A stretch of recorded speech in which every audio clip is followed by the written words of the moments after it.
Good evening America. നാളികേരത്തിന്റെ നാട്ടിലുള്ള നാഴിയിടങ്ങഴി മണ്ണ് സംരക്ഷിക്കാൻ പ്രവാസി മലയാളികൾക്ക് പുത്തൻ നിയമവഴികൾ വേണ്ടിവരുമോ?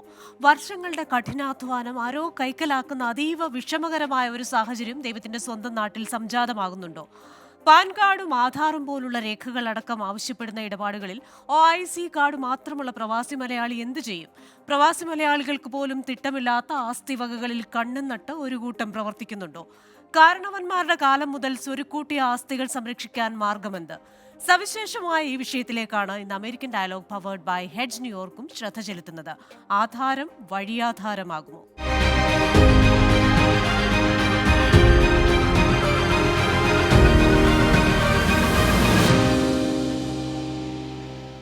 ഇന്നത്തെ എന്റെ അതിഥികൾ നിയമവിദഗ്ധനും സാമൂഹ്യ പ്രവർത്തകനുമായ advocate Palamoodu Dileep, US postal സർവീസിലെ റിട്ടയർഡ് സൂപ്പർവൈസറും Malayali association of greater Houston പ്രസിഡന്റുമായ അനിൽ ആറന്മുള, ഇൻവെസ്റ്ററും സ്ട്രാറ്റജിസ്റ്റുമായ Ranjith Pillai, NRI property management company CEO Jinson Zachariah എന്നിവരാണ്. എല്ലാ പ്രേക്ഷകർക്കും എല്ലാ അതിഥികൾക്കും American dialogue powered by Hedge ന്യൂയോർക്കിലേക്ക് സ്വാഗതം. നമ്മുടെ ഹ്യൂസ്റ്റൺ ബ്യൂറോ ഇക്കാര്യത്തിൽ വിശദമായ ഒരു അന്വേഷണം നടത്തിയിരുന്നു. അതുകൊണ്ട് തന്നെ ആ അന്വേഷണം നടത്തിയ രഞ്ജിത്ത് പിള്ളയോട് തന്നെ നമുക്ക് ചോദിക്കാം. ഹ്യൂസ്റ്റൺ ബ്യൂറോ ചീഫാണ്. ശ്രീ രഞ്ജിത്ത് പിള്ള, നമ്മൾ ഈ പറയുന്നത് പോലെ ഒരു അന്വേഷണം നടത്തി. എന്തുകൊണ്ടാണ് നമ്മൾ ഇത്തരത്തിലൊരു അന്വേഷണം നടത്താൻ ഒരു സാഹചര്യം ഉണ്ടായത്? ക്രിസ്റ്റീന, ഒരുപക്ഷെ എനിക്ക് തോന്നുന്നു നമ്മുടെ അമേരിക്കൻ മലയാളികളുടെ സ്വത്ത് വിവരങ്ങൾ അല്ലെങ്കിൽ ഇവിടെ പ്രായമായി ഉള്ള ആളുകൾ അവരുടെ നാട്ടിലെ ഈ സ്വത്തുക്കളുടെ ഇപ്പോഴത്തെ സ്ഥിതി എന്താണ് എന്നുള്ള ഒരു ചെറിയ അന്വേഷണമാണ് നമ്മളെ ഈ വളരെ ഞെട്ടിക്കുന്ന വിവരങ്ങളിലേക്ക് കൊണ്ടുപോയത്. കാരണം അനേകം ആളുകളുടെ സ്വത്തുക്കൾ അതിപ്പോൾ അന്യാധീനപ്പെട്ടു പോകുന്ന ഒരു അവസ്ഥയിലേക്കാണ് നീങ്ങുന്നത്. അതിൽ പ്രധാനമായിട്ടും ഞങ്ങളിവിടെ സംസാരിച്ച പ്രായമായ ആളുകൾ, അതായത് ആദ്യകാലങ്ങളിൽ 70-ലും 80-ലും ഒക്കെ അമേരിക്കയിലേക്ക് ചേക്കേറിയ ആളുകൾ അവരുടെ പാരമ്പര്യ സ്വത്തുക്കൾ കൈമാറാൻ പറ്റാത്ത ഒരവസ്ഥയിലേക്ക് നീങ്ങുന്ന ഒരു സ്ഥിതിവിശേഷമാണ്. അതിൽ ഒന്നാമത്തെ പ്രധാനമായ ഒരു കാരണമെന്ന് പറഞ്ഞാൽ നമ്മുടെ നിയമനിർമ്മാണം, അതിലെ നിയമത്തിൻ്റെതായ വഴിയിൽ ആധാർ കാർഡ്, പാൻ കാർഡ് തുടങ്ങിയ കാര്യങ്ങളുണ്ടെങ്കിൽ മാത്രമാണ് അവർക്കൊരു ക്രയവിക്രയം നടത്താൻ കഴിയുന്നത്. പക്ഷേ ഈ ആധാർ കാർഡ് ഇപ്പോൾ ലഭിക്കണമെങ്കിൽ ഒരു കടമ്പ കടക്കുക എന്ന് പറയുന്നത് 2 ID വേണം. ഇന്ത്യയിൽ ഉള്ള 2 ID വേണം എന്നുള്ള ഒരു വ്യവസ്ഥയാണ്. അപ്പോൾ ഇവിടെ ആദ്യകാലങ്ങളിൽ വന്ന് ഇവിടെ സിറ്റിസണായ ആളുകൾക്ക് ആകെയുള്ള അവരുടെ ഒരു ID എന്ന് പറയുന്നത് ഒരു overseas citizen of India OCI കാർഡാണ്. ഈ OCI കാർഡ് പോലും പല സ്ഥലത്തും ഒരു വാലിഡ് ID ആയിട്ട് അപ്രൂവ് ചെയ്യുന്നില്ല. നമ്മളിപ്പോൾ ഡൊമസ്റ്റിക് ഫ്ലൈറ്റ് ട്രാവൽ ചെയ്യാൻ പോയാൽ ഈ OCI കാർഡ് ഒരു വാലിഡ് ID അല്ല. ഓക്കെ, അപ്പോൾ ഈ 2 ID ഉണ്ടെങ്കിൽ മാത്രമേ ആധാർ ലഭിക്കുകയുള്ളൂ. ആധാർ ലഭിച്ചാൽ മാത്രമേ അടുത്ത പാൻ കാർഡ് എടുക്കാൻ പറ്റുള്ളൂ. ഇനി ആധാറും പാൻ കാർഡും ലഭിക്കുകയാണെങ്കിൽ മാത്രമാണ് ഇവർക്ക് ഈ ക്രയവിക്രയം ചെയ്യാൻ പറ്റുന്നത്. അപ്പോൾ ഇങ്ങനെയുള്ള ഒരു ഡെഡ് ലോക്ക് എന്ന് തന്നെ നമുക്ക് പറയാം, ഒരു ഡെഡ് ലോക്ക് അവസ്ഥയുണ്ട്. അതുപോലെ തന്നെ ഇവിടെ ആദ്യകാലത്ത് ചേക്കേറിയ പല ആളുകളുടെയും സ്വത്തുക്കൾ അവരുടെ കയ്യിൽ നിന്ന് നഷ്ടപ്പെട്ടു പോകുന്ന ഒരു അവസ്ഥയിലേക്ക് പോകുന്നുണ്ട്. കാരണം ഈ റീസർവേ നടക്കുമ്പോൾ ഈ സ്വത്തുക്കൾ മറ്റുള്ള ആളുകൾ കൈവശപ്പെടുത്തുകയാണ്. അല്ലെങ്കിൽ ഇപ്പോൾ തന്നെ നമ്മൾ റീസെന്റ് കേട്ട പല ന്യൂസുകളും വളരെ ഭയാനകമാണ്. കാരണം വീടുകളിൽ പോലും ആളുകൾ കയറി താമസിക്കുന്നു ഇവിടെയുള്ള വ്യക്തികളുടെ എന്നൊരു അവസ്ഥയിലേക്കല്ലേ നീങ്ങുന്നത്. അപ്പോൾ ഇത് നമ്മളെ സംബന്ധിച്ചോളം ഞങ്ങളെ ബ്യൂറോ അന്വേഷിച്ച പല ആളുകളുടെയും അവസ്ഥ പരിതാപകരമാണ്. കാരണം അവരൊക്കെ ഇനി നാട്ടിലേക്ക് പോകാൻ കഴിയാത്ത ഒരവസ്ഥയിലുള്ള ആളുകളാണ്. ഓക്കെ, അവരുടെ കുട്ടികളെല്ലാം ഇവിടെ ജനിച്ചവരാണ്. അപ്പോൾ ഇവിടെ ജനിക്കുന്ന ആളുകൾ എന്നൊരു വിദേശ പൗരനാണ്. അപ്പോൾ അവർക്ക് നാട്ടിൽ പോയി ഈ സ്വത്തുക്കൾ ഇനി ക്രയവിക്രയം നടത്താൻ പറ്റില്ല. അപ്പോൾ ഈ പറയുന്ന വ്യവസ്ഥകൾക്ക് ഒരു നിയമനിർമ്മാണം അത്യാവശ്യമാണ്. ആദ്യത്തെ പടി എന്ന രീതിയിൽ ഇത് കണ്ടെത്തുക എന്നുള്ളതാണ്. അനേകം ഏക്കറുകൾ, അനേകം വീടുകൾ, അനേകം സമ്പാദ്യങ്ങളാണ് ഇങ്ങനെ അന്യാധീനപ്പെട്ടു പോകുന്ന ഒരവസ്ഥയിലേക്ക് പോകുന്നു എന്നുള്ളതാണ് ഞങ്ങൾക്ക് അറിയാൻ കഴിഞ്ഞത്. ക്രിസ്റ്റീന. ഓക്കെ, നമുക്ക് അഡ്വക്കേറ്റ് പാലമൂട് ദിലീപിനോട് ചോദിക്കും. അങ്ങ് ഈ ഒരു സവിശേഷമായ പ്രശ്നം ഇപ്പോൾ കേട്ട് കാണുമല്ലോ. മുൻപ് തന്നെ അങ്ങേക്ക് ഇതിനെക്കുറിച്ച് അറിവുമുണ്ടല്ലോ. അപ്പോൾ ഏതൊക്കെ തരത്തിലുള്ള നിയമപ്രശ്നങ്ങളാണ് ഈ പ്രവാസി മലയാളികൾ അവരുടെ ആസ്തികൾ സംരക്ഷിക്കുന്നതുമായി ബന്ധപ്പെട്ട്, ആസ്തികൾ കൈമാറ്റം ചെയ്യുന്നതുമായി ബന്ധപ്പെട്ട്, പുതിയ ആസ്തികൾ വാങ്ങുന്നതുമായി ബന്ധപ്പെട്ട് നിലവിലുള്ളത്? ആസ്തികൾ കൈമാറ്റം സംബന്ധിച്ചാണെങ്കിൽ പവർ ഓഫ് അറ്റോർണി വഴി ആർക്ക് വേണോ ബന്ധുക്കൾക്കോ മറ്റോ കൈമാറാൻ കഴിയുന്നതാണ്. അതുപോലെ തന്നെ ഇവിടെ സംസാരിച്ച പോലെ തന്നെ 150 ദിവസം ഇന്ത്യയിൽ താമസിക്കാൻ കഴിയുമെങ്കിൽ ആധാർ എടുക്കുന്നതിനും മറ്റു ട്രാൻസാക്ഷൻ ചെയ്യുന്നതിനും കഴിയുന്നതാണ്. അതിന് OSCI മാത്രം ഉണ്ടായാൽ മതിയാവും. ശ്രീ അനിൽ ആറന്മുള ഇപ്പോൾ നിരവധി മലയാളി സംഘടനകളുടെ നേതൃത്വത്തിൽ ഇരുന്നിട്ടുണ്ട്. നിരവധി മലയാളികളുമായി സംസാരിക്കാറുണ്ട്. അപ്പോൾ ഇവരിൽ ആരെങ്കിലും തന്നെ ഇത്തരത്തിലുള്ള ഏതെങ്കിലും തരത്തിലുള്ള കൺസേൺ അങ്ങുമായി പങ്കുവച്ചിട്ടുണ്ടോ? അങ്ങേക്ക് അത്തരത്തിലുള്ള അനുഭവങ്ങൾ നേരിട്ടിട്ടുണ്ടോ? ധാരാളം മലയാളികളുടെ കാര്യങ്ങൾ എന്നോട് പറഞ്ഞിട്ടുണ്ട്. അതൊക്കെ പക്ഷേ ഈ ചെണ്ട വന്ന് മദ്ദളത്തോട് പരാതി പറയുന്ന പോലുള്ള ഒരവസ്ഥയായിരുന്നു. കാരണം ഞാൻ തന്നെ ഇതിന്റെ ഒരു വിക്ടിമാണ്. അപ്പൊ അതുകൊണ്ട് ഞാൻ പെട്ടെന്ന് എന്റെ ഒരു അനുഭവം ചുരുക്കി അങ്ങ് പറയാം. എന്റെ മസിൽ പവറുള്ള ആൾക്കാരെന്ന് പറയുന്നത് എന്റെ വസ്തു കയറിയെടുത്തത് കേരള സർക്കാർ തന്നെയാണ്. ആറന്മുള എഞ്ചിനീയറിംഗ് കോളേജിന് വേണ്ടി ഏകദേശം എന്റെ കുടുംബത്തിൽ നിന്ന് ഞങ്ങളൊരു 1.25 ഏക്കറോളം സ്ഥലം കൊടുത്തിരുന്നു. അപ്പോ അതല്ല അതുകൂടാതെ ഇപ്പം എന്റെ വസ്തുവിനോട് തൊട്ട് ചേർന്ന് കിടക്കുന്ന ഒരു 35 സെന്റ് വയലുണ്ട്. അതായത് നമ്മൾ സാധാരണ വിത്ത് പാകാനും അങ്ങനെയുള്ള കാര്യത്തിനൊക്കെ ഉപയോഗിച്ചുകൊണ്ടിരിക്കുന്നതാണ്. അത് ഞാൻ എനിക്ക് മനസ്സിലാക്കാൻ കഴിഞ്ഞത് 2017-ലാണ്. 2017 ഞാൻ ഓരോ വർഷവും ചെല്ലാറുണ്ട്. എന്റെ ഇപ്പോ ഏതാണ്ട് 93 വയസ്സുള്ള അമ്മയോടുണ്ട്. അമ്മയോടൊപ്പം ഒരു 10-20 ദിവസം താമസിക്കുക എന്നുള്ളതാണ്. നമുക്ക് ആകെ കൂടെ 21 ദിവസത്തെ അവധിയൊക്കെയാണ് കിട്ടുന്നത്. അപ്പോ അങ്ങനെ ചെന്ന് കരം കൊടുക്കാനായിട്ട് ചെല്ലുമ്പോഴാണ് 2 വർഷമായിട്ട് കരം കുടിശ്ശികയുണ്ട്. അത് അടയ്ക്കാൻ ചെന്നപ്പോ നിങ്ങളുടേത് ഇപ്പോ കുടിശ്ശികയൊന്നുമില്ല, എല്ലാം അടച്ചു കഴിഞ്ഞു. അത് നിങ്ങളുടെ പേരിലല്ല ഇപ്പൊ വസ്തു, അത് എഞ്ചിനീയറിംഗ് കോളേജിന്റെ പേരിലാണ്. അവിടുന്ന് എന്റെ അന്വേഷണം തുടങ്ങി. ഇന്നും ആ അന്വേഷണം മുന്നോട്ട് പോകുന്നു. പിന്നെ ഒരു കാര്യം ഞാൻ തീരുമാനിച്ചു, ഈ വസ്തു ഞാൻ തിരിച്ചെടുക്കും. കാരണം അന്ന് അതിനുശേഷം 2019 പത്തനംതിട്ട കളക്ടറായിരുന്ന ശ്രീമതി ഗിരിജ മാഡം പുള്ളിക്കാരത്തി ഒരു ഹിയറിങ്ങിന് വെച്ചു. അപ്പോ അവിടെ വെച്ച് പിന്നെ എഞ്ചിനീയറിംഗ് കോളേജിന്റെ ആൾക്കാർ വന്നിട്ട് അവര് എന്റെ അച്ഛൻ എഴുതി കൊടുത്ത ആധാരം അവര് പ്രസന്റ് ചെയ്തു. അപ്പോ 2010 എന്റെ അച്ഛൻ അവർക്ക് എഴുതി കൊടുത്തു എന്ന് പറയുന്നു. പക്ഷേ പിന്നെ നിർഭാഗ്യവശാൽ 2007 എന്റെ അച്ഛൻ മരിച്ചു. അപ്പൊ ഞാൻ അതിന്റെ ഡെത്ത് സർട്ടിഫിക്കറ്റ് കളക്ടർക്ക് കൊടുത്തു. അപ്പൊ പുള്ളിക്കാരത്തി പറഞ്ഞു, ഇനി ഇതിനെക്കുറിച്ച് ചർച്ചയൊന്നും വേണ്ട, പെട്ടെന്ന് കല്ലിട്ട് കൊടുക്കാനുള്ള തീരുമാനം ഞാൻ അറിയിച്ചോളാം എന്ന് പറഞ്ഞു. അങ്ങനെ അവിടുന്ന് ഒരാഴ്ചക്കകം വന്നിട്ട് വില്ലേജ് ഓഫീസിൽ നിന്ന് വന്ന് കല്ലിട്ട് തന്നു. അപ്പൊ അവരറിയിച്ചു കല്ലൊക്കെ വാങ്ങിച്ചു വെച്ചോളെന്ന് പറഞ്ഞു. ഞാൻ തന്നെ കല്ല് വാങ്ങിച്ചു വെച്ചു. അവര് വന്ന് കുഴിച്ചിട്ടിട്ടൊക്കെ പോയി. അതല്ലാതെ ഇന്ന് വരെ എനിക്ക് യാതൊരു കാര്യം എന്റെ കയ്യിന്ന് പിന്നെ കരമെടുക്കുകയോ ഒന്നും അവര് ചെയ്യുന്നില്ല. അപ്പൊ ഇപ്പൊ പത്തനംതിട്ട ഞാന് എല്ലാ പ്രാവശ്യവും ചെല്ലുമ്പോ ഒരു 8 ദിവസം ഇതിനു വേണ്ടിയിട്ട് പത്തനംതിട്ട പോവാറുണ്ട്. പിന്നെ അവിടുത്തെ ഓഫീസിലെ കാര്യം അറിയാമല്ലോ. അവിടെ കളക്ടറേറ്റിലോ താലൂക്ക് ഓഫീസിലോ ഒക്കെ പോയി കഴിഞ്ഞാൽ അവിടെ ചെന്ന് വളരെ സൗഹൃദമാണ്. സാർ ഇരുന്നാട്ടെന്ന് പറയുന്നു. അപ്പോ നമ്മളവിടെ ഇരിക്കുന്നു. എപ്പോഴോ അവര് കുറെ നേരം ഇരുന്ന് കഴിയുമ്പോൾ വിളിക്കുന്നു. അങ്ങനെ ഒരു പ്രാവശ്യം പോയാലും ഒരു ദിവസം പോക്കാണ്. അപ്പൊ വളരെ ചിരിച്ച് പറഞ്ഞ് സന്തോഷമായിട്ട് എല്ലാം ശരിയാകുമെന്ന് പറഞ്ഞിട്ട് വിടുന്നു. ഞാനും പോരുന്നു. അങ്ങനെ ഇപ്പോഴും കുതിരവട്ടമ്പപ്പ് പറഞ്ഞ പോലെ ഇപ്പൊ ശരിയാകും എന്ന് പറഞ്ഞിരിക്കുകയാണ്. കഴിഞ്ഞ 9 മാസമായിട്ട് ഏറ്റവും അവസാനമായിട്ട് ഒരു ഉദ്യോഗസ്ഥന്റെയില് ആണ് എന്റെ പേപ്പർ വർക്ക്. ഇപ്പൊ ഞാന് അദ്ദേഹത്തിന്റെ പേര് ഇവിടെ വെളിപ്പെടുത്താൻ ആഗ്രഹിക്കുന്നില്ല. കാരണം ഇത് നടന്നു കിട്ടണമല്ലോ. പിന്നെ ഈ അമേരിക്കക്കാരൻ എന്തിനാണ് ഇനി ഈ 35 സെന്റ് നിലം? ശരിയാണ്, ചോദ്യന്യായമാണ്. അത് പിന്നെ അമേരിക്കക്കാരന് വേണോ വേണ്ടായോ എന്ന് അത് അമേരിക്കക്കാരനല്ലേ തീരുമാനിക്കേണ്ടത്. അപ്പോ പിന്നെ നമ്മൾ കൊടുക്കാനുള്ളത് കൊടുത്തിട്ട് ഇപ്പൊ ഇതാണ് ശരിക്കും പറഞ്ഞാൽ പ്രവാസികളുടെ ഒക്കെ എനിക്കറിയാവുന്ന ഒരു 7 കേസെങ്കിലും ഈ ഞങ്ങളുടെ ഇവിടെ ടെക്സസ് ഹ്യൂസ്റ്റണിൽ നിന്ന് തന്നെ ഉണ്ട്. ശരി. ശ്രീ ജിൻസൺ സക്കറിയ, ഈ പറയുന്നത് പോലെ വളരെ കഷ്ടപ്പെട്ട പല തലമുറകളിലുള്ളവർ അവരുടെ വിയർപ്പ് ചിന്തി ഉണ്ടാക്കിയ സ്വത്തുക്കളാണ്. അത് എന്ത് ചെയ്യണം എന്ന് തീരുമാനിക്കാനുള്ള അവകാശം തീർച്ചയായും അതിൻ്റെ ഉടമസ്ഥന് തന്നെയാണ്. അതിൽ മറ്റൊരാൾക്ക് ചോദ്യം ഉന്നയിക്കാനുള്ള യാതൊരു അവകാശവുമില്ല. എൻ്റെ ഏറ്റവും അടുത്ത ഒരു ബന്ധു വളരെ പ്രായമായതിനു ശേഷം ഞാൻ ഓർക്കുന്നു, 2 വർഷങ്ങൾക്ക് മുമ്പ് നാട്ടിൽ വരുന്നു. ബന്ധുക്കൾ വളരെ സന്തോഷത്തോടുകൂടി അദ്ദേഹത്തെ സ്വീകരിക്കുന്നു. രാവിലെ ആവശ്യപ്പെടുന്ന ഭക്ഷണം, ഉച്ചയ്ക്ക് ആവശ്യപ്പെടുന്ന ഭക്ഷണം, ഇവിടെ പോകണം, തയ്യാറാണ്. അതിനുശേഷം അദ്ദേഹത്തോട് തന്ത്രപരമായി പവർ ഓഫ് അറ്റോർണി എഴുതി വാങ്ങുന്നു. പവർ ഓഫ് അറ്റോർണി വാങ്ങിയതിൻ്റെ പിറ്റേ ദിവസം മുതൽ അദ്ദേഹത്തിന് പച്ചവെള്ളം പോലും കൊടുക്കാൻ അവർ തയ്യാറാകുന്നില്ല.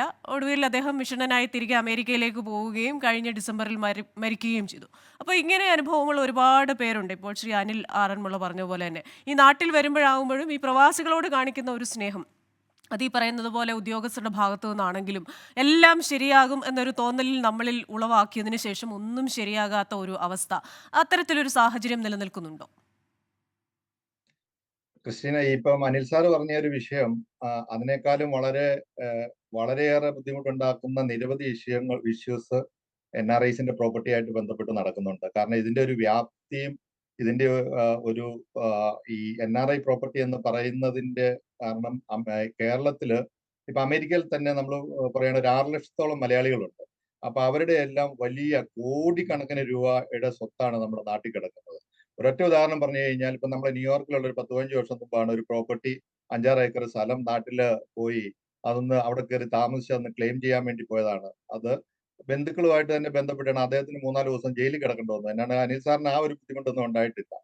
കാരണം ഇത്രയും ഇത് അമേരിക്കയിൽ മാത്രമുള്ള ആൾക്കാരുടെ സ്വത്തുകൾ മാത്രം എടുക്കുകയാണെങ്കിൽ തന്നെ ഇത്രയും ആൾക്കാരുടെ പ്രോപ്പർട്ടി കാസർഗോഡ് തൊട്ട് തിരുവനന്തപുരം വരെയും കന്യാകുമാരി വരെയും വളരെ വ്യാപകമായിട്ടുള്ള കോടിക്കണക്കിന് രൂപയുടെ സ്വത്താണ് കിടക്കുന്നത്. കാനഡയിൽ ഏകദേശം 1.5 ലക്ഷത്തോളം ആൾക്കാരുണ്ട്, UK-യിലുണ്ട്, ഓസ്ട്രേലിയയിലുണ്ട്. ഇങ്ങനെ നമ്മൾ എല്ലാവരുടെയും കൂടെ നോക്കുവാണെങ്കിൽ നമ്മൾ ഈ പ്രവാസി എന്ന് പറയുമ്പോൾ NRIസിന് കുറച്ചുകൂടെ ഈ പ്രശ്നങ്ങൾ കൈകാര്യം ചെയ്യാൻ പറ്റും. കാരണം NRI എന്ന് പറയുമ്പോൾ അവൻ ഇന്ത്യൻ സിറ്റിസൺഷിപ്പ് ഹോൾഡ് ചെയ്യുന്ന ആൾക്കാരാകുമ്പോൾ അവരുടെ നാട്ടിൽ വന്നിട്ട് അവരുടെ പ്രോപ്പർട്ടി ഒക്കെ മാനേജ് ചെയ്യാൻ കുറച്ചുകൂടെ എളുപ്പമുണ്ടാവും. പക്ഷേ OCI എന്ന് പറയുന്ന ഓവർസീസ് സിറ്റിസൺ ഓഫ് ഇന്ത്യ എന്ന് പറഞ്ഞ സിറ്റിസൺഷിപ്പ് എടുത്ത ഈ വികസിത രാജ്യങ്ങളിലുള്ള ആൾക്കാരാണ് ഇതുമായിട്ട് ബന്ധപ്പെട്ട പ്രശ്നങ്ങൾ കൂടുതൽ ഫേസ് ചെയ്യുന്നത്. ഇപ്പൊ നമ്മൾ തന്നെ പറയുവാണെങ്കിൽ ഇപ്പം ഈ നമ്മള് വിദേശത്തേക്ക് കുടിയേറിയ ചില പോക്കറ്റുകളൊക്കെ ഉണ്ടെന്ന് പറയില്ല. നമ്മൾ പത്തനംതിട്ട, തിരുവല്ല, കോട്ടയം, അതുപോലെ ഇടുക്കി, തൊടുപുഴയുടെ ഒക്കെ ഭാഗങ്ങൾ വെച്ച് കഴിഞ്ഞാൽ പല സ്ഥലങ്ങളിലും 3000, 4000, 5000 സ്ക്വയർ ഫീറ്റിന്റെ വലിയ വീടുകളും ഏക്കർ കണക്കിന് സ്ഥലങ്ങളുമാണ്. അത് 100 കണക്കിന് പ്രോപ്പർട്ടികൾ തന്നെ ഒരു ചെറിയ ടൗണിൽ തന്നെ കിടക്കുന്ന അനവധി സ്ഥലങ്ങളുണ്ട്. അപ്പൊ ഇത് മാനേജ് ചെയ്യുക എന്ന് പറയുന്ന ഒരു കാര്യം, ഇതിന്റെ ഒരു അസറ്റ് എന്ന് പറഞ്ഞാൽ കാൽക്കുലേറ്റ് ചെയ്യാനായിട്ട് സർക്കാരിന്റെ കയ്യിൽ ഒരു സംവിധാനമൊന്നുമില്ല. ഇപ്പൊ നമ്മൾ അഡ്വക്കേറ്റ് ദിലീപ് പറഞ്ഞതുപോലെ ഈ പവർ ഓഫ് അറ്റോർണി കൊടുക്കുക എന്ന് പറഞ്ഞാൽ നിങ്ങൾ ആ സാധനം ദാനം ചെയ്തു എന്ന് കൂട്ടിയാൽ മതി. പ്രത്യേകിച്ച് പ്രവാസികൾ അങ്ങനെയുള്ള മണ്ടത്തരം ഒന്നും കാണിക്കാതിരിക്കണം എന്നാണ് നമുക്ക് ഇതിനകത്ത് പറയാനുള്ളത്. കാരണം NRIസിന്റെ സ്വത്തുക്കൾ ഒത്തിരി നഷ്ടപ്പെട്ടു പോകുന്ന കേസുകളുണ്ട്. ഒത്തിരി കോടതികളുമായിട്ട് ബന്ധപ്പെട്ട് നിയമപരമായിട്ട് ബന്ധപ്പെട്ട് എല്ലാത്തിനും പല പ്രശ്നങ്ങളുള്ള ഒത്തിരി പ്രോപ്പർട്ടികളുണ്ട്. അപ്പൊ അതിന്റെ ആ നിയമപരമായിട്ടുള്ള ഡോക്യുമെന്റ്സ് നമ്മൾ അപ്ഡേറ്റ് ചെയ്യണം. ഇതാരെങ്കിലുമൊക്കെ റെഗുലർ ആയിട്ട് ഈ പ്രോപ്പർട്ടികൾ ക്ലീൻ ചെയ്ത് മാനേജ് ചെയ്ത് പോകാൻ പറ്റുന്ന സംവിധാനം ഉണ്ടാകണം. അങ്ങനെ ഒരു വലിയ സംവിധാനത്തിൽ സർക്കാരിന്റെ സംവിധാനം കൂടെ കൂടിയാൽ മാത്രമേ ഇത് മുന്നോട്ട് കൊണ്ടുപോകാൻ പറ്റുള്ളൂ.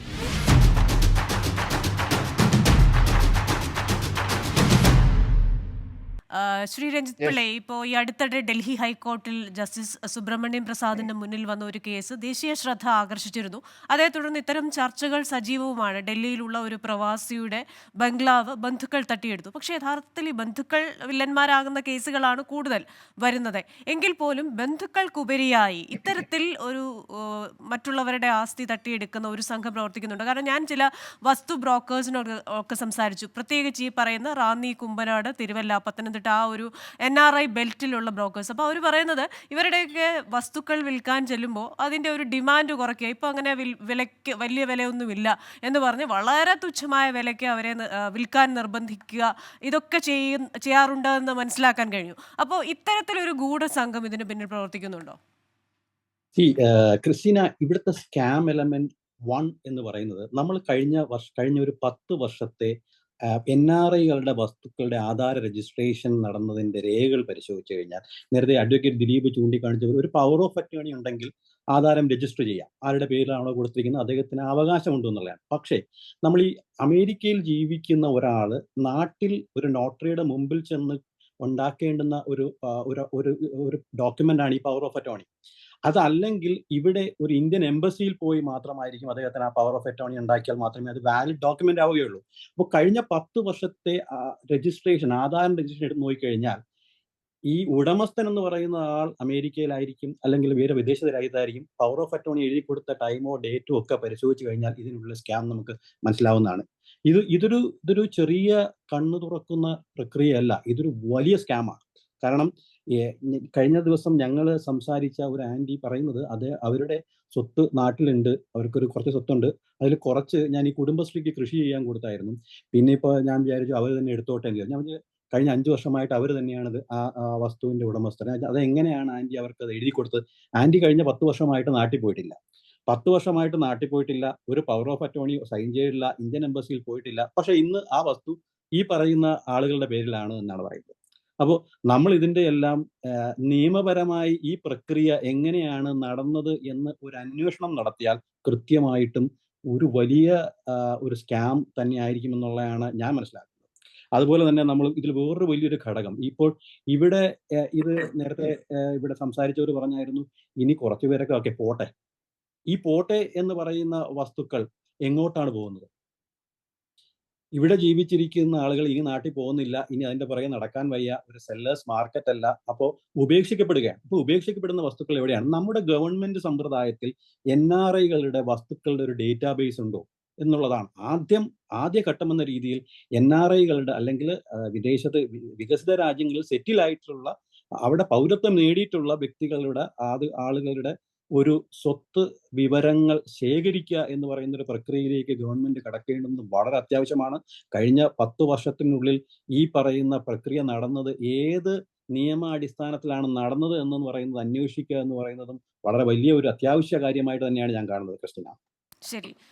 അഡ്വക്കേറ്റ് ദിലീപ്, ഈ വിദേശത്ത് സ്ഥിരതാമസമാക്കിയ മലയാളികൾ അവരുടെ സ്വത്തുവകകളുമായി ബന്ധപ്പെട്ട് നേരിടുന്ന നിയമപ്രശ്നങ്ങൾ എന്തൊക്കെയാണ്? ഒപ്പം തന്നെ ഈ ശ്രീ രഞ്ജിത്ത് പിള്ളൈ ചൂണ്ടിക്കാട്ടിയ ചില വിഷയങ്ങൾ, 5ഉം 10ഉം വർഷമായിട്ട് നാട്ടിൽ വരാത്ത പ്രവാസികളുടെ ഭൂമി അതെങ്ങനെയാണ് അവർക്ക് മറ്റൊരാൾക്ക് കൊടുക്കാനാവുന്നത്? എല്ലാ വസ്തുവിന്റെയും ഉടമസ്ഥർ പ്രവാസികളായാലും NRIs ആയാലും അല്ലെങ്കിൽ ഈ OCI കൃത്യമായി അതിനെ ഒരു നിർദ്ദേശം ഒരു കൃത്യമായ ഒരു ഇതുണ്ടാവാം. എന്താണ് അതിനെ ഫോളോ അപ്പ് ചെയ്യുകയും അതിൽ നിയന്ത്രണം നമ്മുടെ കയ്യിൽ തന്നെ ആവണം. ആരാണോ പൊസിഷൻ കൈകാര്യം ചെയ്യുന്ന ആൾ തന്നെ സൂക്ഷിക്കുക. കാര്യം വെച്ചാൽ ഈ വസ്തുക്കൾ വാങ്ങുന്നത് ഒന്നുകിൽ നമ്മൾ ഈ വരുന്ന പ്രവാസി കഷ്ടപ്പെട്ട് അവിടെ ഉണ്ടാകുന്ന പണം ഉപയോഗിച്ചുകൊണ്ട് ഇവിടെ വാങ്ങുന്ന വസ്തു ആ വസ്തുവിൽ വീട് വയ്ക്കുന്നു. ആ വീട് അടച്ചിട്ട ശേഷം അദ്ദേഹത്തിന്റെ ജീവിത ചെലവുകൾക്ക് വേണ്ടി മറ്റു കാര്യങ്ങൾക്ക് വേണ്ടി കുടുംബം സംരക്ഷിക്കാൻ വേണ്ടി അദ്ദേഹം വിദേശത്തേക്ക് പോകുന്നു, അവിടെ സെറ്റിൽ ആവുന്നു. പക്ഷെ ആ ഉണ്ടാകുന്ന പണം, അദ്ദേഹം ഉണ്ടാക്കിയ പൈസ ഉണ്ടാക്കിയ വസ്തുക്കളും ആ വീടും സംരക്ഷിക്കേണ്ട ഉത്തരവാദിത്വം അദ്ദേഹത്തിനുള്ളതാണ്. അതുപോലെ തന്നെ അല്ലെങ്കിൽ അദ്ദേഹത്തിന് കിട്ടുന്ന എങ്ങനെയാണ്? പാരമ്പര്യമായി കിട്ടുന്ന വസ്തുക്കളാവാം. ആ വസ്തു ആണെങ്കിൽ പോലും അദ്ദേഹത്തിന് അതിന് പൂർണ്ണമായ അവകാശമുള്ളതാണ്. അദ്ദേഹം അത് കൃത്യമായി അതിനെ എങ്ങനെയൊക്കെ ഉപയോഗിക്കാമെന്ന് ആലോചിച്ചുകൊണ്ട് അതിനെ ഉപയോഗിക്കുകയാണെങ്കിൽ ഒരു പരിധിവരെ അതിന് നമുക്ക് ഇത്തരം പ്രവണതകളെയും ഈ മാൽ പ്രാക്ടീസ് തടയാൻ കഴിയും. പിന്നെ അൻസാർ പറഞ്ഞ പോലെ അദ്ദേഹത്തിന് ഉണ്ടായ അനുഭവം എന്ന് വെച്ചാൽ അത് ഫോർജറിയാണ്. സ്വന്തം വസ്തു അദ്ദേഹത്തിന്റെ അദ്ദേഹമോ അദ്ദേഹത്തിന്റെ പൂർവികരോ ആരും അറിയാതെ, ലീഗൽ ഹെയർസ് അറിയാതെ ഒരു കോളേജോ ഒരു ഭൂമാഫിയ അദ്ദേഹം പറയുന്നു, ആ മാഫിയ കൈയടക്കി വെച്ചിരിക്കുകയാണ്. അങ്ങനെ ഉണ്ടാകുന്നതിനകത്ത് നമുക്ക് ചെയ്യാൻ പറ്റുന്ന നിയമ സംവിധാനങ്ങളെല്ലാം പാലിച്ചുകൊണ്ട് കൃത്യമായി അതിന്റെ കേസുകൾ കൊടുത്തുകൊണ്ടും അതിനെ മുമ്പോട്ട് കൊണ്ടുപോയി ആരാണോ ഇതിന് പിന്നിൽ പ്രവർത്തിച്ചത്, ഇത്തരത്തിൽ വ്യാജരേഖകൾ ഉണ്ടാക്കിയത്, ആ രേഖ ഉണ്ടാക്കിയവരെ നിയമത്തിന് ഉൾക്കൊണ്ടിരിക്കുകയും അത്തരത്തിൽ അവരുടെ മുഖംമൂടി വലിച്ചു കയറി സപ്പോസമോദി കാണിക്കുകയാണ് വേണ്ടത്. അല്ലാതെ നമ്മൾക്ക് സമയമില്ല അല്ലെങ്കിൽ നമ്മൾ ഇടയ്ക്ക് വന്നു പോകുന്നു എന്നുള്ളതല്ല. നമുക്കുണ്ടാകുന്ന ക്രൈസിസുകൾ നമ്മൾ ഫൈറ്റ് ചെയ്താൽ മാത്രമേ മുഖ്യധാര നമുക്ക് നീക്കാൻ കഴിയുകയുള്ളൂ. ശ്രീ അനിൽ ആറന്മുള ചൂണ്ടിക്കാട്ടിയ ഒരു പ്രശ്നം, ഇപ്പൊ അദ്ദേഹത്തെ പോലെ അല്ലാത്ത സാധാരണക്കാരായ പ്രവാസി മലയാളികൾ അവര് വരുന്നത് ചിലപ്പോൾ 2 ആഴ്ചത്തേക്കൊക്കെ ആയിരിക്കും. ആ 2 ആഴ്ചത്തേക്ക് വരുന്നതിൽ കൂടുതൽ സമയവും അവർ ചെലവഴിക്കുന്നത് ഇങ്ങനെയുള്ള കാര്യങ്ങൾക്കാകും. അപ്പോൾ ഇത്തരത്തിൽ ഏതെങ്കിലും തരത്തിൽ ബന്ധുക്കളിൽ നിന്നോ അല്ലെങ്കിൽ ഈ പറയുന്ന ഭൂമാഫിയയോ അല്ലെങ്കിൽ അത്തരത്തിലൊരു സംഘമുണ്ടെങ്കിൽ അവരുടെയൊക്കെ ഒരു തട്ടിപ്പിന് ഇരയാവുകയാണെങ്കിൽ എത്രയും പെട്ടെന്ന് നിയമ നടപടികളിലൂടെ ഒരു പരിഹാരം ലഭിക്കാൻ ഒരു പ്രവാസി മലയാളിക്ക് എന്താണ് ചെയ്യാൻ സാധിക്കുന്നത്? അത്ര പെട്ടെന്ന് നിയമം എന്ന് പറയുമ്പോൾ ഇവിടെ ചെയ്യാൻ കഴിയുന്നത് നമുക്ക് ക്രിമിനലായിട്ട് കേസുകൾ കൊടുക്കാം. അതുപോലെ തന്നെ മറ്റ് സിവിൽ വ്യവഹാരങ്ങളിൽ ഏർപ്പെടാൻ കഴിയുന്ന സിവിൽ വ്യവഹാരങ്ങളാണെങ്കിൽ വേണ്ടപ്പെട്ട ബന്ധുവിനോ അല്ലെങ്കിൽ ആർക്കെങ്കിലും പവർ ഓഫ് അറ്റോർണി കൊടുത്തുകൊണ്ട് ആ കേസ് നടത്തിക്കൊണ്ട് പോകാൻ കഴിയും. ക്രിമിനലായിട്ടുള്ള കാര്യങ്ങളിലാണെങ്കിൽ നമുക്ക് വേണ്ടി സർക്കാരും സംവിധാനങ്ങളും പ്രോസിക്യൂഷനും ഉണ്ട്. പ്രോസിക്യൂഷൻ കൃത്യമായ കേസ് നടത്തുന്നതാണ്. അതിനകത്ത് നമ്മൾ തെളിവെടുപ്പ് സമയത്ത് മാത്രം സാക്ഷിയായി വന്നുകൊണ്ട് മൊഴികൾ നൽകുകയും കേസ് നടത്തിയാൽ മാത്രം മതിയാവും. അദ്ദേഹത്തിന് ആർക്കായാലും തിരിച്ച് ജോലിക്ക് പോവുകയും മറ്റു കാര്യങ്ങൾ ചെയ്യാൻ കഴിയുന്നതുമാണ്. ശരി, താങ്ക് യു. ശ്രീ അനിൽ ആറന്മുള ഈ പറയുന്നത് പോലെ തന്നെ ചില ജാഗ്രതാ നിർദ്ദേശങ്ങൾ അദ്ദേഹം മുന്നോട്ട് വെക്കുകയുണ്ടായി. അപ്പോൾ പലപ്പോഴും പല പ്രവാസി മലയാളികൾക്കും സംഭവിക്കുന്ന ഒരു കാര്യം, നാട്ടിലുള്ള ഒന്നുകിൽ ബന്ധുവായിരിക്കാം, അല്ലെങ്കിൽ ഒരു സുഹൃത്തായിരിക്കാം, അല്ലെങ്കിൽ ഈ പറയുന്ന ഒരു പരിചയക്കാരനായിരിക്കാം, അവരെ ഒരു ഭൂമി അല്ലെങ്കിൽ ആസ്തി നോക്കാൻ ഏൽപ്പിക്കുന്നു. പതുക്കെ പതുക്കെ അവരൊരു കാര്യസ്ഥൻ്റെ റോളിലേക്കും പിന്നീട് ഒരു ഉടമസ്ഥൻ്റെ റോളിലേക്കും ഒക്കെ മാറുന്നു. അപ്പോൾ ഇങ്ങനെ കണ്ണുമടച്ച് ചില ആൾക്കാരെ വിശ്വസിക്കുന്ന ഒരു ശീലം പ്രവാസി മലയാളികൾക്കുണ്ട്. ഈ പറയുന്നത് പോലെയുള്ള ചില ജാഗ്രത പാലിച്ചു കഴിഞ്ഞാൽ എനിക്ക് തോന്നുന്നു ഒരു പരിധി വരെ നമ്മളെ എത്രയും അങ്ങ് ചൂഷണം ചെയ്യുന്നത് ഒഴിവാക്കാനായിട്ട് സാധിക്കുമെന്ന് തോന്നുന്നു. ഇത്തരത്തിലൊരു അവബോധം പ്രവാസി മലയാളികൾക്കിടയിൽ ഉണ്ടാക്കാൻ സംഘടനാപരമായ നീക്കങ്ങൾ എന്തെങ്കിലും നടത്തിയിട്ടുണ്ടോ? ഇനി ഭാവിയിൽ അതിനെക്കുറിച്ച് ആലോചിക്കരുതോ? തീർച്ചയായിട്ടും ക്രിസ്റ്റീന, പിന്നെ അങ്ങനെ എന്തെങ്കിലും ചെയ്യണമെന്ന് തന്നെയാണ് എൻ്റെ ആഗ്രഹം. പിന്നെ ചിലതുണ്ട്, നമുക്ക് ചെയ്യാൻ കഴിയുന്ന ചില കാര്യങ്ങളുണ്ട്. ചിലത് നമുക്ക് ചെയ്യാൻ കഴിയാത്ത എൻ്റെ അടുക്കൽ പരാതി പറഞ്ഞ മറ്റൊരു സ്ത്രീയുണ്ട്. ഹ്യൂസ്റ്റണിൽ നിന്ന് തന്നെയാണ്. ചെങ്ങന്നൂരിലെ ചന്തയ്ക്ക് അകത്തായിട്ട് വരുന്ന ഒരു 4 മുറി കട സ്ത്രീയുണ്ട്. അവർക്കുണ്ട്. അവരുടെ ഹസ്ബൻഡിൻ്റെതാണ്. ഹസ്ബൻഡ് മരിച്ചുപോയി. നാട്ടിൽ വെച്ച് തന്നെയാണ് അദ്ദേഹം മരിച്ചത്. അപ്പോ അതിനുശേഷം കഴിഞ്ഞ 4 വർഷങ്ങളോളമായിട്ട് അവര് ഞാനും പലരും സഹായം അഭ്യർത്ഥിച്ചിരുന്നു നാട്ടിലുള്ള പല നേതാക്കന്മാരോടും. അവർക്കിതൊന്ന് വിറ്റ് കിട്ടണം. അവർക്ക് 14 കോടി രൂപ ഈ കടമുറിയും കെട്ടിടവും അതിനടുത്തുള്ള സ്ഥലവുമായിട്ട് 14 കോടി രൂപ കൊടുക്കാനായിട്ട് ആൾക്കാർ മുന്നോട്ട് വന്നിരുന്നു.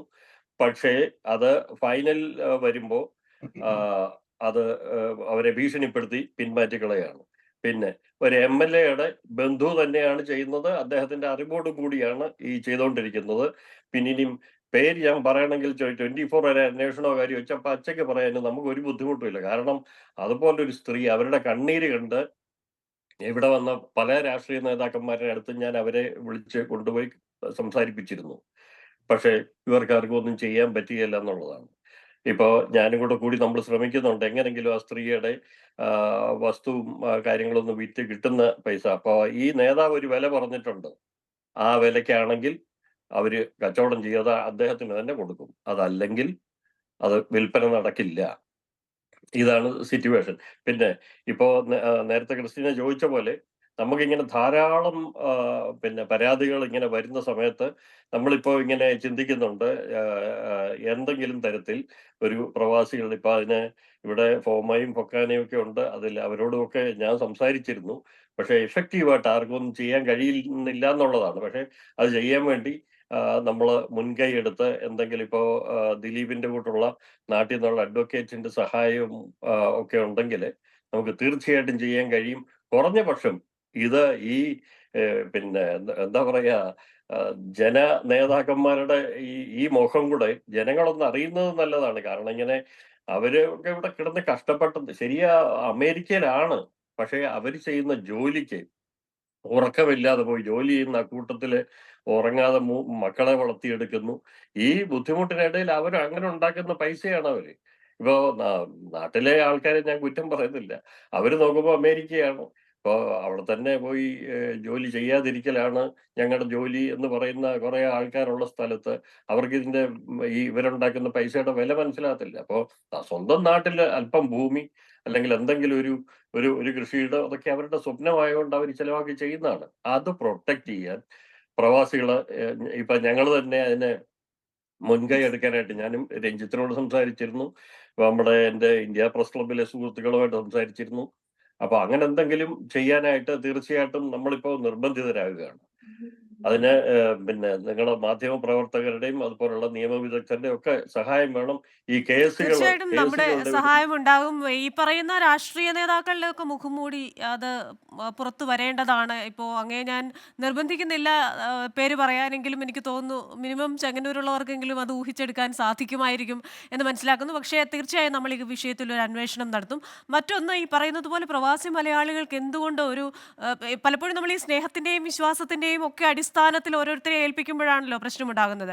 പ്രൊഫഷണലി ഒരു ഗ്രൂപ്പ് അതിൽ ലോയേഴ്സ് ഉണ്ടാവണം, വർക്ക് ചെയ്യുന്ന പ്രൊഫഷണൽസ് ഉണ്ടാവണം, അവർക്ക് പേ ചെയ്ത് തന്നെ ഈ പറയുന്ന പ്രവാസി മലയാളികളുടെ ടാക്സ് അടയ്ക്കുന്നതടക്കമുള്ള ഒരു പ്രൊഫഷണൽ ഏജൻസി പോലെ ഒരു കാര്യത്തെക്കുറിച്ച് എന്തുകൊണ്ട് നിങ്ങൾക്ക് ചിന്തിച്ചുകൂടാ? എന്തിനാണ് നമ്മൾ ഈ പറയുന്നത് പോലെ സ്നേഹത്തിൻ്റെയും വിശ്വാസത്തിൻ്റെയും അതെപ്പോഴും തകരാവുന്ന സാധനമാണ്, ഏത് സമയത്തും മാറാവുന്നതാണ്. അതിൻ്റെ അടിസ്ഥാനത്തിൽ വീണ്ടും വീണ്ടും ഇത്തരത്തിലൊരു ചൂഷണത്തിനിരയാകുന്നതെന്ന് ചോദ്യം നിലനിൽക്കുന്നു. അതുകൊണ്ട് തന്നെ എനിക്ക് തോന്നുന്നു ഇത്തരത്തിൽ പ്രൊഫഷണൽ ഏജൻസികൾ ഉണ്ടാവണം. ആ ഏജൻസികളിൽ മിനിമം ഒരു നിയമവിദഗ്ധനും ഉണ്ടാകണം. നിങ്ങൾക്ക് വേണ്ടി ഓൺ ബിഹാഫ് ഓഫ് NRIs നിങ്ങളുടേതായിട്ടുള്ള കാര്യങ്ങൾ നാട്ടിൽ ചെയ്യുന്നതിന് വേണ്ടി. അല്ലാതെ ഈ പറയുന്ന പഴയ കാര്യസ്ഥപ്പണിയും ബന്ധുക്കളും സ്നേഹവും ഒന്നും എന്ന് അല്ലല്ലോ. അത്തരത്തിൽ നമുക്ക് ചിന്തിക്കാവുന്നതാണെന്ന് തോന്നുന്നു. എന്തായാലും ആ രീതിയിലൊക്കെ ചിന്തകൾ ഉണ്ടാകട്ടെ, സംഘടനാപരമായ നീക്കങ്ങൾ ഉണ്ടാവട്ടെ. 24ഉം തീർച്ചയായും നിങ്ങളോടൊപ്പം ഉണ്ടാവും. ഈ ചർച്ച നമ്മൾ ഇവിടെ ഇന്ന് അവസാനിപ്പിക്കുകയാണ്. പക്ഷേ കൂടുതൽ അന്വേഷണങ്ങൾ, അതിൻ്റെ ഭാഗമായി നമുക്ക് ലഭിക്കുന്ന വിവരങ്ങൾ, അതിലുണ്ടാകുന്ന പരിഹാരങ്ങൾ, ഇമ്പാക്റ്റുകൾ അതൊക്കെ വെച്ച് നമുക്ക് വീണ്ടും ഒരു ചർച്ച ചെയ്യാം. American dialogue powered by Hedge ന്യൂയോർക്കിൻ്റെ ഈ വാരം ഇവിടെ പൂർണ്ണമാവുകയാണ്. എല്ലാ അതിഥികൾക്കും നന്ദി. അടുത്തയാഴ്ച മറ്റൊരു വിഷയവുമായി വീണ്ടും കാണാം. Till then stay safe.